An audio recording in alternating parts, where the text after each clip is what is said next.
viol. Il y a peut-être, on va revenir sur la question du certificat médical, et souvent c'est des choses très compliquées qui font que c'est difficile quand même, c'est très difficile, mais on va essayer de le mettre. Le code pénal nous dit ceci, que l'attentat à la pudeur, c'est un acte impudique et moral. Et là, on va dans un débat philosophique. On va dire qu'est-ce que la pudeur, qu'est-ce que la morale.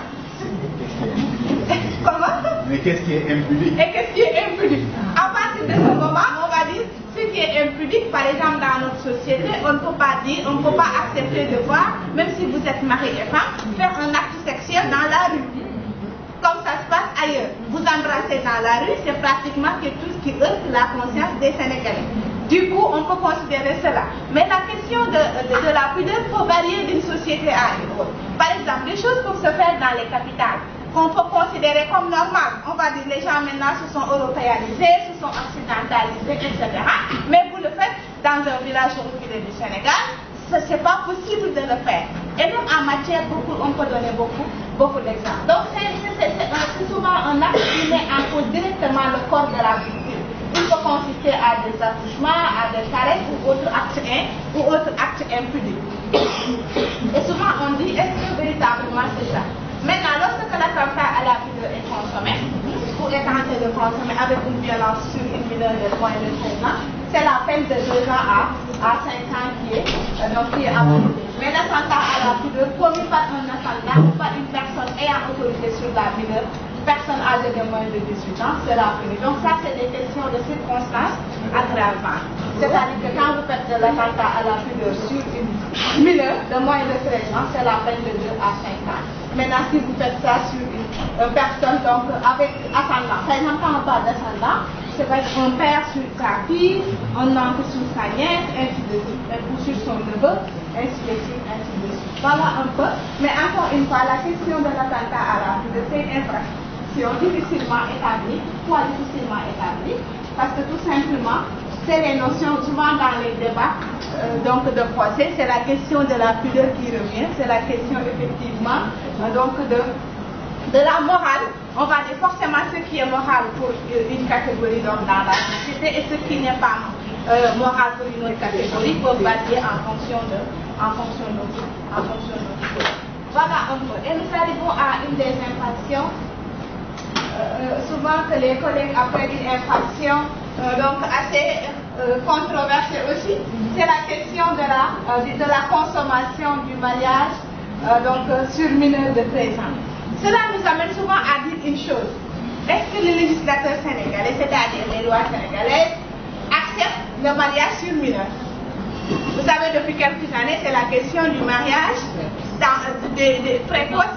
Maintenant, c'est la question du mariage d'enfants qui est mise sur la table. Et même, il y a un agenda africain sur la question de l'abandon du mariage d'enfants avec la campagne de l'Union africaine, mettre fin au mariage d'enfants, auquel le Sénégal a souscrit il y a 2 ans. Donc, du coup, le Sénégal travaille, l'État du Sénégal, à avoir un plan d'action pour l'abandon du mariage d'enfants.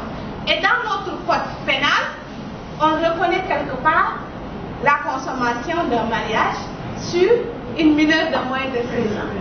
Est-ce que cela veut dire quelque part, de façon indirecte, que le législateur accepte un mariage d'enfant?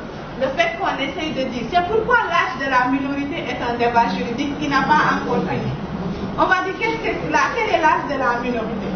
Souvent, le code pénal nous dit 13 ans, mineur de moins de 13 ans, mineur de moins de 16 ans. Mais le code de la famille nous dit 16 ans pour le garçon, l'article 111, et 18 ans pour 16 ans pour la fille et 18 ans pour le garçon. Ce qui veut dire que d'un code à un autre, l'âge de la mineure varie. Et donc c'est pourquoi cette infraction, souvent on dit, c'est une infraction controversée dans la mesure où n'entre pas en droiture avec les dispositions du code de la famille. Mais quand même c'est quelque chose qui existe. Pourquoi? Parce que le code nous dit le mariage consommé avec ou sans violence sur une mineure de 13 ans, c'est la consommation du mariage célébré selon la coutume sur la personne d'un enfant, donc au-dessous de 13 ans. Mais lorsque le mariage est qui parle de la pédophilie comme pour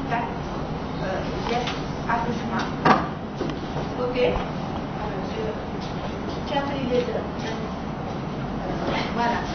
caresse, manipulation pornographique, utilisation d'images, de sons par un procédé technique quelconque à des fins sexuelles sur un enfant de moins de 16 ans. C'est ce que je disais tout à l'heure, l'âge de la minorité. Ou de l'un ou de l'autre sexe, c'est-à-dire sur un enfant de 16 ans et un enfant de 16 ans, garçon ou fille.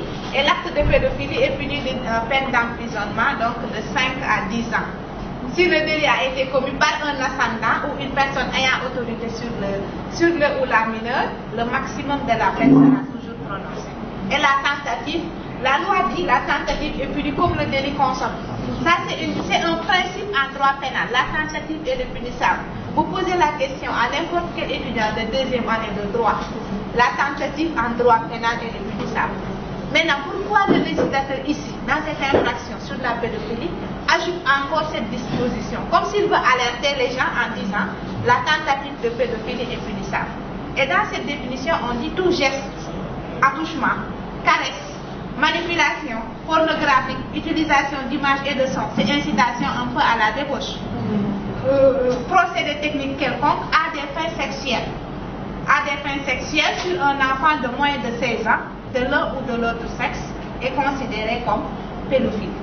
Alors la pédophilie donc est punie d'une peine d'emprisonnement de 5 à 10 ans, et si le délit a été commis par un ascendant ou une personne ayant autorité sur le mineur, le maximum de la peine sera prononcé et la loi ajoute la tentative est punie comme le délit consommé. Souvent, geste, attouchement, caresse, manipulation, pornographie. On voit généralement dans nos sociétés, il y a des choses que nous acceptons. Par exemple, un adulte qui dit à une petite fille, vous êtes ma femme. Ok? Vous êtes ma femme, et souvent l'adulte est là, il tapote, il caresse, etc. Ça peut amener à quelque chose. Généralement, c'est des choses que nous acceptons. Un autre qui dit, vous êtes ma petite chérie, etc. Tout ça, ça peut commencer, vous allez dire, bon, peut-être à force d'écouter des personnes comme nous, on va être paranoïa, on a peur de tout ce qui bouge, mais il y a lieu d'avoir peur dans un contexte comme ça. Geste, attouchement et manipulation pornographique. Pourquoi? Parce que la loi, peut-être la loi était clairvoyante, on ne savait pas que Internet allait arriver à ce niveau-là. Et maintenant, c'est pire encore, on a tous Internet sur nos téléphones. Un clic, vous avez accès à quelque chose. Que vous le voulez ou pas, souvent on vous envoie une vidéo, quelque chose que vous ne savez même pas qui vous l'a envoyé. Et parfois on se pose des questions, est-ce qu'il y a lieu, est-ce que c'est pertinent de rester sur les réseaux sociaux si on sait qu'on ne contrôle pas tout ce qui nous sont envoyés. Par exemple, votre enfant peut tomber sur cela, ou un adulte mal intentionné peut manipuler votre enfant, l'amener sur un terrain, peut-être que vous n'avez pas peut-être eu le temps de socialiser tout cela. C'est pourquoi le rôle des parents est fondamental. C'est la question de ce que les sociologues appellent la déconstruction. Tout ce que l'enfant reçoit dans la rue, dans l'école, à l'école n'est pas quelque chose qui doit rester dans son cerveau. Il y a un travail de déconstruction à faire. Qu'est-ce que vous avez vu? Qu'est-ce que vous avez écouté aujourd'hui? Qu'est-ce que vous avez entendu? Généralement, dans notre société, on va dire, il ne faut pas faire comme ça à l'enfant, il va devenir un rapporteur. Mieux vaut l'enfant être rapporteur protégé que d'être quelqu'un, un ignorant de tout ce qui se passe autour de lui. Il a rencontré telle personne qui lui a dit telle chose. Est-ce que telle personne a le droit de dire telle chose à votre enfant? Vous avez grandi maintenant et vous commencez même à avoir des seins. Souvent, c'est des remarques que vous entendez dans la rue, dites par de grandes personnes. Peut-être la personne n'a pas l'intention de faire du mal, mais c'est des choses qui choquent, qui heurtent. Donc la loi dit acte, geste, manipulation, caresse, de quelque nature que ce soit, mais donc à des fins sexuelles. Vous avez montré un film pornographique à une mineure, mais quand même, pourquoi vous montrez ça à la mineure? Peut-être vous avez envie que la mineure fasse la même chose, etc. etc. Donc, c'est une infraction également, ce qu'il faut reconnaître, spécifique aux mineurs. C'est-à-dire aux personnes que la loi vise, et la loi vise des personnes qui ont moins de 16 ans. Ici, l'âge de la minorité, donc c'est 16 ans, c'est un peu en conformité avec le code de la famille. Et, oui, Christian, oui. Oui, alors, ça, vous dites que cette définition, c'est dans le code pénal. 320 bis, oui. vérifiez le code pénal. Et le code pénal, il est disponible sur le site du gouvernement. Oui, oui. Même si vous êtes pas juriste, je vous conseille de voir souvent les codes et de voir ce que dit la loi. On n'a pas besoin d'être juriste pour savoir ce que dit. Et le code de la famille par rapport au mariage des enfants? C'est l'article 111. 111, c'est 16 ans. 16 ans. Alors, moi, je trouve que ça, c'est mon point de vue. C'est un peu contradictoire. Oui. Voilà, donc si la pédophilie, c'est moins de 16 ans, lorsqu'on marie un enfant de 13 ans ou de 15 ans, forcément, c'est de la pédophilie, non? Il ne faut pas consommer. Il faut marier, on ne consomme pas. C'est pas de la pédophilie. Non, je veux juste savoir. Alors, on n'est pas dans le même registre. Ici, vous avez fait des attouchements, des gestes, des manipulations sur une mineure quelconque, en vue à des fins sexuels. Ok? Supposons vous rencontrez une petite fille, un petit garçon, vous faites cela. Là, vous tombez sous le coup de 320 bis, c'est la question de la pédophilie. Une personne qui marie une fille selon la coutume, et l'article qu'on a présenté tout à l'heure, 319, va nous dire mariage consommé sur mineur. Mariage consommé sur mineur de moins de 13 ans. Du coup, c'est ce que je disais tout à l'heure. C'est la contradiction qu'il y a sur la question de l'âge de la minorité en droit sénégalais. Et c'est ce que les prochaines modifications du code pénal et du code de procédure pénale essayent de corriger. Et s'il y a un blocage depuis 5-6 ans maintenant par rapport à la modification. Mais l'âge de la minorité, je ne vais pas vous dire des mensonges, je vais vous dire la vérité parce que ce n'est pas moi le législateur. Je vais vous dire ce que dit le droit. Le droit en lui-même comporte parfois des insuffisances. Alors parce que c'est des hommes et des femmes qui rédigent les textes. Et les hommes et les femmes en rédigeant les textes, parfois il faut se tromper et ce n'est pas les mêmes spécialités. Les spécialistes du droit de la famille et les spécialistes du droit pénal peuvent ne pas être sur la même table en écrivant les textes. Et il n'y a pas que les juristes pour faire les textes. Il y a aussi des sociologues, des experts, tous ceux qui peuvent participer à la rédaction du texte. Du coup, la question de la minorité, c'est un débat contradictoire. Le code, vous allez rencontrer d'autres dispositions qui vont parler de mineurs de 13 ans. Tout à l'heure, je vous ai présenté une disposition mineur de moins de 13 ans. Et tout de suite, je parle de la pédophilie mineur de 16 ans. Et l'article 111 du code de la famille dit 16 ans. Mais mieux encore, la Convention des droits de l'enfant à laquelle le Sénégal a souscrit, la Convention dit 18 ans. Du coup, la question de l'âge, c'est une question difficile. Mais ce n'est pas parce qu'on a marié une fille de moins de 16 ans qu'on tombe tout de suite sous le coup de la pédophilie. Donc, on tombe sous le coup de l'article 319, la consommation du mariage sur mineur de moins de 13 ans. Vous voyez un peu. C'est pourquoi c'est la qualification juridique des faits qui détermine la nature de l'infraction et par ricochet la nature de la sanction applicable. Donc, c'est pourquoi souvent il y a beaucoup de, on va dire, les juristes sont contradictoires, mais c'est la loi en elle-même qui nous donne l'opportunité de dire quelque chose oui et non. Par exemple, vous posez la question à une autre juriste, elle va vous dire tout de suite, oui, c'est de la pédophilie.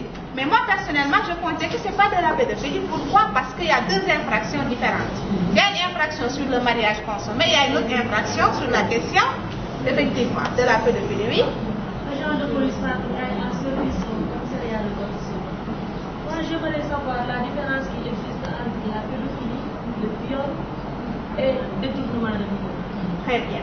Alors, la pédophilie, comme on l'a dit tout à l'heure, geste, attouchement, caresse, manipulation de nature à avoir des relations sexuelles sur une personne de 16 ans. Alors, le viol tout à l'heure, souvenez-vous, c'est tout acte de pénétration sexuelle de quelconque nature sur une personne. La personne peut être mineure, majeure, vieille, etc. Vous voyez un peu. Et une autre infraction, l'autre question, le détournement de mineurs, on va y arriver tout à l'heure, c'est lorsque vous avez fait de la manipulation pour amener une mineure à faire quelque chose. Vous savez, le consentement de la mineure n'existe pas. Parce que la mineure ou la mineure est considérée toujours comme un incapable. Parce qu'elle n'a pas une capacité de discernement. À partir de ce moment, vous amenez par exemple une petite fille de 5-6 ans, de 9 ans, 13 ans, qui ne sait pas ce que c'est qu'un acte sexuel, vous l'amenez par exemple à faire des attouchements avec vous. Ok? Vous ne l'avez pas violé, mais vous avez essayé des attouchements et non pas de la pénétration. Là, on n'est pas dans le truc. Peut-être on peut tomber sous la question de la pédophilie, on peut tomber sous la question de la question du détournement de mineurs. Généralement, on ne peut pas dire tout de suite c'est cela. C'est en fonction des cas. Par exemple, vous présentez un dossier dans lequel il y a des éléments de contexte. Vous êtes de la police, je ne vous apprends rien. Quand vous faites l'enquête de police, vous ne posez pas des questions que sur les faits. Vous posez des questions aussi sur l'entourage, sur le contexte pour comprendre l'infraction. À partir de ce moment, c'est le procès verbal de police qui aide le procureur à faire son réquisitoire. Le procureur ne peut pas faire son réquisitoire en dehors du procès verbal de police. Ça, c'est quelque chose de très vrai. Du coup, c'est les questions que vous posez et les familles sont amenées à répondre à de telles ou telles questions. Supposons que la fille décrive une situation des faits dans lesquels, donc, on peut assimiler ces faits à des questions de détournement de mineurs. Mais une fois dans son réquisitoire, le procureur peut dire « je vise ». Dans le langage courant, le procureur va dire « je vise 320 ». Parce que je ne veux pas qu'on tombe sous le coup de la pédophilie, je veux qu'on détourne la question sur la question, effectivement, du viol. Et en visant 320, il vient faire son réquisitoire et le juge va dire « c'est pas 320 qui est applicable, c'est 319 qui est applicable parce qu'on n'est pas dans le truc ». Vous voyez un peu, c'est pourquoi vous, votre travail est important. Le travail des OPJ, mais le travail des accompagnants, des familles, des victimes, et après on reviendra sur le travail du praticien médical. Parce que c'est une chaîne. C'est pourquoi on est maintenant dans ce qu'on appelle une approche holistique. On ne peut pas aider les victimes de violence tant qu'on ne travaille pas ensemble. Tant que les praticiens médicaux ne nous auront pas dit exactement ce qui s'est passé, que vous, dans votre enquête, vous mettez à l'aise les victimes, que les victimes puissent vous dire exactement ce qui s'est passé, sans aucune contrainte, sans aucune forme de peur, que effectivement le procureur puisse comprendre dans quel contexte vous avez rédigé votre procès verbal et qu'il puisse faire son réquisitoire. C'est-à-dire c'est une chaîne qui continue jusqu'à l'aboutissement de la sanction. C'est bon, Fatou? Très bien. Oui? Mais, moi je pense que c'est là pour les populations. Vous avez à mieux comprendre le droit. Mais moi je pense que toutes les parties doivent s'asseoir autour d'une table et essayer de trouver un consensus par rapport à cet âge. Pour que les gens sont tout loin. Donc sinon, cette histoire d'article-là, de 20, de vie, on se perd là-dedans. Moi je pense qu'il faut que vous parlez, que dans ces instants, que vous asseyez autour d'une table, qu'on trouve quelque chose, comme vous l'avez dit, qui est digeste pour les populations. Parce que sinon, oui. C'est pourquoi j'essaie d'éviter autant que je peux la question des articles. C'est la question qu'elle a posée qui m'a amené à vous expliquer tout cela. Mais moi-même, j'ai reconnu que, je reconnais depuis le début en vous disant, c'est pas nous qui rédigeons les lois. Peut-être nous participons quelque part à la rédaction de certaines lois en fonction de notre domaine d'expertise. Mais le législateur sénégalais, c'est-à-dire que celui qui a l'initiative de la loi, souvent c'est l'exécutif qui le présente à l'Assemblée nationale. Et ils le font en fonction de contexte. On se rend compte qu'il y a beaucoup de contradictions dans le code pénal et le code de procédure pénale. On a dit qu'il faut réviser. On essaie de réviser depuis 5 ans, on a fait le travail technique de toilettage. Tout ce qui est contradiction, on essaie de l'enlever. On a participé nous-mêmes à des ateliers à Saly plusieurs jours pour cette histoire. Mais après, ce qui reste, c'est la présentation du projet de loi, son adoption, le vote, la promulgation, la publication. Ça, c'est l'exécutif qui le fait. Alors, l'exécutif, à partir d'un calendrier, ça, c'est mon appréciation personnelle, d'un calendrier électoral, ils ne vont pas remuer les lois. D'ici 2019, nous-mêmes, on sait que la loi ne sera pas présentée. Parce qu'il y a d'autres considérations qui dépassent. Mais pour vous dire que, mais quoi qu'il en soit, ce n'est pas les contradictions qui sont importantes ici. C'est ce qu'il faut voir, c'est que tant que les codes ne sont pas révisés, ce sont ces textes qui s'appliquent. Ce sont les textes qui s'appliquent et en fonction d'une infraction, il y a un âge qui est là pour la mineure, le ou la mineure. Dans l'infraction pédophilie, on vise mineur de 16 ans. Dans l'infraction consommation de mariage sur mineur, on vise la mineure de 13 ans. Etc. Donc c'est comme ça qu'il faut comprendre les textes en fonction des typologies ou en fonction des formes. Oui, c'est pas un problème.